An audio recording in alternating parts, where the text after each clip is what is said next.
В нашем госпитале нас 7 человек дали отличных санитарных служб. На эту первую награду я попался отличных санитарных служб.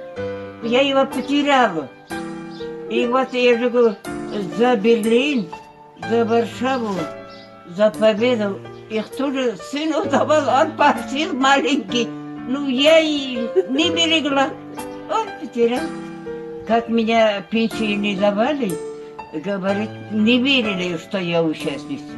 Потом меня муж, грамотный человек, участник войны, и вообще учителем работал до войны уже.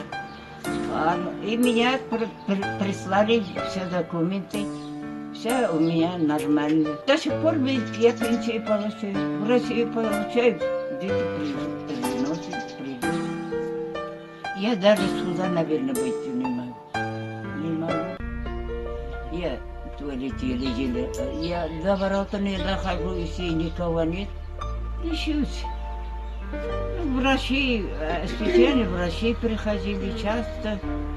Что-то в эти дни. Вчера только медсестра была. Позавчера врачи вечером вызывали. Укол делали, скорую вызывали. Врачи бесплатно, бесплатно.